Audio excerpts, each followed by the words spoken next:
Hello everyone, welcome back to the channel for another review. Today we are talking about Black Bag. I actually did a double feature screening Black Bag first and then Novocaine the other night. Just wrapped up watching The Electric State a few hours ago, and I'm planning on seeing Opus sometime in the next couple of days too. So there's a lot of movies coming out this weekend that I'm trying to cover. And as a consequence of that, the reviews will probably be a little bit shorter and more concise. But I definitely wanted to spend a few minutes to talk about Black Bag because it is a very small film, low budget. Not a ton of people are going to be going out to theaters to see it, I would imagine. But it's one of the best films of the year so far. And that's not to say it's amazing. I'll talk about some of my flaws with it in a minute. It's directed by Steven Soderbergh and written by David Koepp. And these are two names that I've been really looking forward to see work together. I was extremely curious to see what they could cook up. Koepp has obviously written a lot of famous films, a few more recent ones, big blockbusters that I wasn't a huge fan of, but I think he's relatively consistent. And Soderbergh is one of those directors who makes movies that aren't always my thing, but even when I don't like one of his movies, and usually I'm more teetering on liking and not liking his films, I can appreciate the craft because he's very innovative, constantly trying to find revolutionary new ways to shoot movies. Sometimes I think he gets a little too pretentious, like when he made that Unsane film and tried to claim that iPhones were going to be the new norm in terms of making films. But I did catch Presence, which got a wider release earlier this year. Thought that was surprisingly decent. Black Bag is honestly not like his more recent filmography in that it's much more stripped down. It's simple, but also sort of complicated at the same time. It's short, only about 90 minutes, and most of his movies are. Another thing that I really appreciate about how compact and concise he's able to be when he's telling his stories. The story centers around Michael Fassbender and Cate Blanchett as two British intelligence agents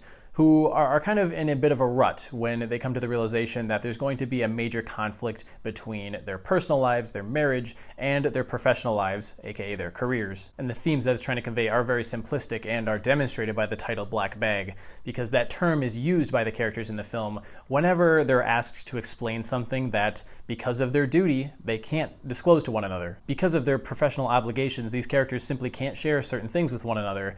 And when a leak occurs within their organization, Michael Fassbender's character is notified that his wife is the prime suspect. And so early on in the movie, there's this great sequence in which he invites 4 of his coworkers over for dinner. They all sit together around a table, and you can get the idea from the start that this guy is very meticulous, he's methodical. As he says in the trailer, he doesn't like liars. And at one point, he outright says it. What he's doing in this scene is tossing a stone into the water and watching the ripples. He's trying to instigate some tension within this group of characters so he can weed out who the mole is. It's a slow burn, but I wouldn't really call it slow-paced because there's always something happening and that the characters are constantly having meaningful conversations to the plot. There are very few scenes that I would say, yeah, that doesn't need to be there. There are some things in the plot that I don't find very plausible. For instance, it's just weird to me that all of these spies are romantically involved with one another, especially considering they work for the same organization. You'd think there'd be some sort of rule against doing so because it can create a rift between them, as we see through the central characters in the film. But it's not just them. No, there are other couples within this organization that are invited over to this dinner party, and some of it I just didn't buy. But the performances in this movie are fantastic. Fassbender is one of my favorite actors working today, and he's so good as these cold, calculated, methodical characters who you can almost read them as they're reading other characters in each scene, which was very fun to watch unfold. And there's also this whole Mr. and Mrs. Smith thing going on throughout the story in regards to whether or not you believe that either partner in the marriage can trust the other one. Ultimately, it's a very fun time. It's a movie that's not going to stick with me for months to come, and it probably won't be very far up on like my favorites of the entire year once all is said and done. But I enjoyed it for the most part, and I think you should definitely check it out. It's going to be one of those underrated picks that probably gets swept under the rug. I'm going to give Black Bag 3.5 stars. So those are my thoughts on the movie. Be sure to let me know down in the comments what you think of it if you do manage to catch it, and let me know what your favorite Steven Soderbergh movie is. I'll catch you guys in the next video. See you later.